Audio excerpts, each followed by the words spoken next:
अऊज़ु बिल्लाहि मिनश शैतानिर रजीम बिस्मिल्लाहिर रहमानिर रहीम रब्बिश्रह ली सदरी वयस्सिर ली अमरी वहलुल उक़दतम मिन लिसानी यफ़क़हू क़ौली वजअल ली वज़ीरम मिन अहली आमीन या रब्बल आलमीन। खलीफा सानी मुराद रसूल सल्लल्लाहु अलैहि वसल्लम को लक़ब फ़ारूक कैसे मिला?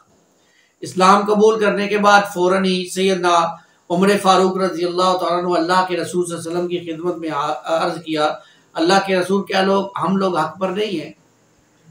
आप सल्लल्लाहु अलैहि वसल्लम ने इरशाद फरमाया, बिलाशुबा उस ज़ात की कसम जिसके हाथ में मेरी जान है, तुम लोग हक पर हो। फिर हम चुप कर क्यों रहे हैं? अल्लाह के रसूल सल्लल्लाहु अलैहि वसल्लम, अल्लाह की कसम तुम सब लोग बाहर निकलोगे। अल्लाह के रसूल ने कहा।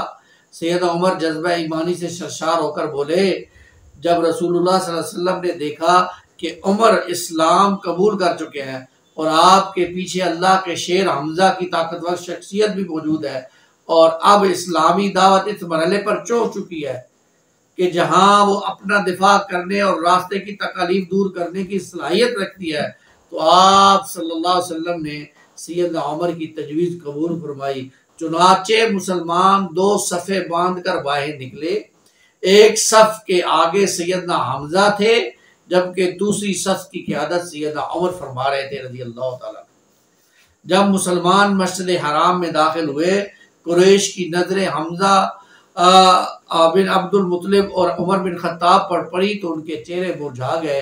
उस दिन आप सल्लल्लाहु अलैहि वसल्लम ने सैयदना उमर को फारूक का लक़ब अता किया। उस दिन अल्लाह के रसूल सल्लल्लाहु अलैहि वसल्लम ने सैयदना उमर रज़ी अल्लाह तआला अन्हु को फारूक का लक़ब अता किया और आपने फरमाया, अल्लाह ताला ने उमर की ज़बान और दिल पर हक जारी कर दिया है। वो फारूक हैं जिनके ज़रिए अल्लाह ताला ने हक और बातिल के दरमियान फ़र्क को वाज़ेह कर दिया। इसी तरह सैयदना उमर के मुसलमान होने के बाद जो दावत के काम पर असरात पड़े हैं, सैयदना अब्दुल्लाह इब्न मसऊद फरमाते हैं रज़ी अल्लाह तआला अन्हु, जब सैयदना उमर रज़ी अल्लाह तआला अन्हु मुसलमान हुए तो हम ताकतवर हो गए। इससे पहले हम बैतुल्लाह का तवाफ कर सकते थे, ना ही हमें वहां नमाज पढ़ने की इजाजत थी। जब सैयदना उमर मुसलमान हुए तो उन्होंने मुशरिकीन को ललकारा और हमने मस्जिद हराम में नमाज भी पढ़ी और बैतुल्लाह का तवाफ भी किया। एक और रिवायत के ये अल्फाज भी हैं कि सैयदना अब्दुल्लाह इब्न मसूद फरमाते हैं कि सैयदना उमर का इस्लाम लाना आदिम शान फतह थी। उनकी हिजरत फतह की नवीद और उनकी अमारत बाइसे रहमत थी। मुझे याद है कि सैयदना उमर के इस्लाम लाने से पहले हम बैतुल्लाह का तवाफ कर सकते थे, ना ही उसके करीब नमाज पढ़ सकते थे। जब सैयदना उमर मुसलमान हो गए तो हमने मुशरिकीन से लड़ाई की, यहाँ तक कि उन्होंने हमारा रास्ता छोड़ दिया और हमने हरम में नमाज पढ़ी। ये है सैयदना उमर फारूक रज़ी अल्लाह तआला। ये है उनकी शख्सियत जिनके ईमान लाने के बाद ये मामला हुआ। अब आप देखिए उनकी तवाज़ो, एक तरफ तो ये उनका मामला बहादुरी और दलेरी, सैयदना उमर फारूक रज़ी अल्लाह तआला अन्हु की तवाज़ो देखिए कि आपका बचपन खासा मुश्किल हालात में गुजरा। कोई खुशहाल घराना नहीं था, सख्त गिर वालिद और सारा दिन उनके ऊंट चराने के अलावा अपनी खाला की बकरियां भी चराया करते थे। अपनी खिलाफत के दौर में एक दिन उनके दिल में ये एहसास पैदा हुआ कि मैं तो अमीरुल मोमिनीन हूं, उम्मत में मुझसे बड़ा मनसब किसका है? मेरे ऊपर अल्लाह के सिवा कोई नहीं है।